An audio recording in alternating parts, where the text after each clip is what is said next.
नमस्कार, मैं हूं आपके साथ अनुष्का और आप देख रहे हैं खबर का असर। उत्तराखंड में लोकसभा चुनाव में आज आए देश के परिणाम, जिसमें पूरे देश में प्रधानमंत्री नरेंद्र मोदी के नेतृत्व वाली तीसरी बार देश में सरकार बनी है। तो वहीं उत्तराखंड में 5 सीटों पर भारतीय जनता पार्टी के प्रत्याशियों ने विजय हासिल की है। तो वहीं उत्तराखंड में सबसे बड़ी जीत नैनीताल उधम सिंह लोकसभा सीट पर अजय भट्ट ने हासिल की। उन्होंने रिकॉर्ड 3,34,546 वोट से जीत हासिल की। रुद्रपुर विधायक शिव अरोड़ा ने रुद्रपुर की जनता का कार्यकर्ताओं का आभार जताया, जिन्होंने उत्तराखंड में सर्वाधिक जीत के अंतर वाली विधानसभा रुद्रपुर को बनाया, जहां से लोकसभा प्रत्याशी अजय भट्ट की जीत का अंतर 64,000 रहा, जिसमें पोस्टल बैलेट के परिणाम रात तक आने हैं। तो ऐसा अनुमान है कि रुद्रपुर की जीत का अंतर 66,000 के पार जाएगा, जो पिछले सारे रिकॉर्ड तोड़ते हुए अब तक का सबसे बड़ी जीत का अंतर रुद्रपुर विधानसभा में देखने में आया। अपनी कुशल रणनीति के लिए जाने जाने वाले विधायक शिव अरोड़ा की कार्यकुशलता का लोहा सबने माना है, जो उन्होंने अपने जनता के बीच में मजबूत पकड़ व कार्यकर्ताओं की मेहनत के दम पर अजय भट्ट की जीत में रुद्रपुर विधानसभा से जीत का अंतर सर्वाधिक मददगार साबित हुआ। विधायक शिव अरोड़ा बोले, जिस प्रकार अजय भट्ट की जीत उत्तर भारत की टॉप 5 में सबसे बड़ी जीत है, तो वहीं रुद्रपुर विधानसभा से भी जीत का अंतर उत्तर भारत की शीर्ष में गिनी जाएगी। विधायक शिव अरोड़ा ने जनता जनार्दन का आभार जताया। उन्होंने अजय भट्ट की जीत को इतना विशाल बनाया।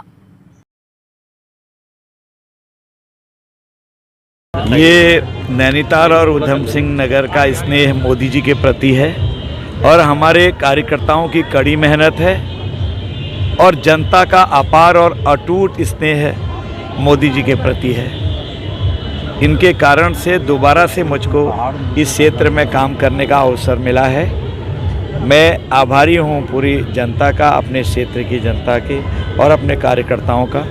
मैं ये आश्वासन देता हूँ, ये विश्वास दिलाता हूँ कि जो भी कार्य मुझे सौंपा जाएगा उस पर मैं खरा उतरने की कोशिश करूँगा। हमारी सरकार आ रही है और हिट एंड रन, मारो और भागो, जो विपक्ष की पॉलिसी रही है।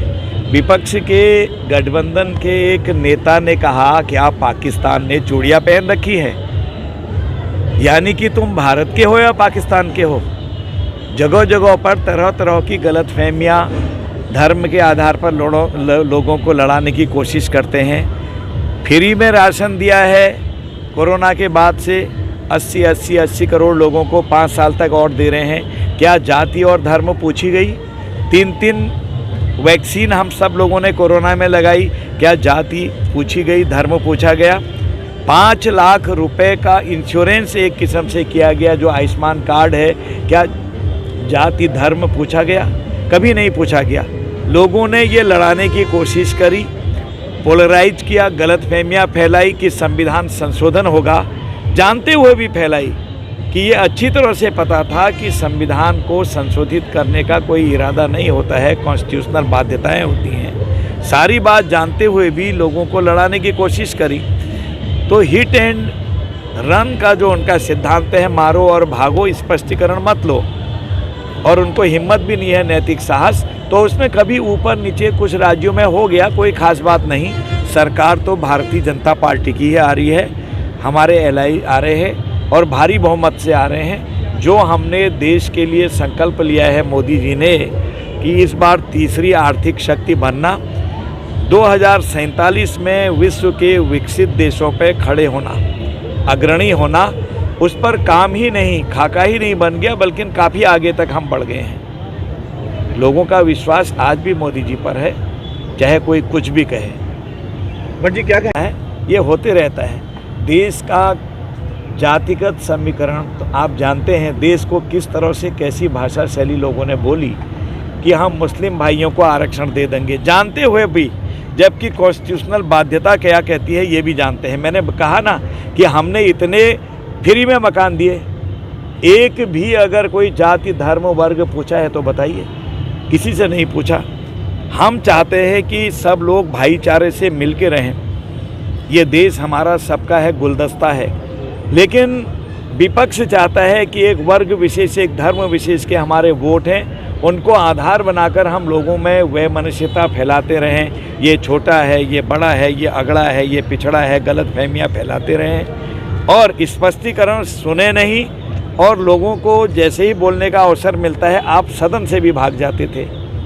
इसलिए साफ जाहिर होता है कि जिस किस्म की राजनीति, तुष्टीकरण की राजनीति, धर्म का उन्माद फैला के लोगों को आपस में करने की राजनीति जो चली है वो सबके लिए खतरा है, भविष्य के लिए भी। हम तो इतना ही कहेंगे कि विपक्ष के नादान लोगों को, बचकाने लोगों को प्रभु सन्मति दे। अभी 20 मिनट के बाद मेयर की सीट भी भारतीय जनता पार्टी जीतने वाली है और यहीं पर दोबारा जश्न होगा, ये भविष्यवाणी भी है। क्या कहना चाहेंगे आप? अब ये कहना चाहेंगे कि अब ये ऐतिहासिक रूप से विकास की जो गाथा लिखी जा रही है उसको और आगे ले जाने का समय है। अब रुद्रपुर में नए उद्योग आएंगे, रुद्रपुर में नए रोजगार आने वाले हैं और रुद्रपुर में बहुत बड़ी बड़ी योजनाएं धरातल पर जो आ रही थी उसको और मजबूती मिलेगी और गति मिलेगी। पूरी आम जनता की जीत है, सभी देवदुल कार्यकर्ताओं की जीत। साथ खड़ा है, नरेंद्र मोदी जी के साथ खड़ा है और पांचों की पांचों सीटें प्रचंड बहुमत के साथ भारतीय जनता पार्टी जीत रही है। और नैनीताल उधम सिंह लोकसभा भी आदरणीय अजय भट्ट जी बहुत बड़े बहुमत के साथ जीतते चले जा रहे हैं।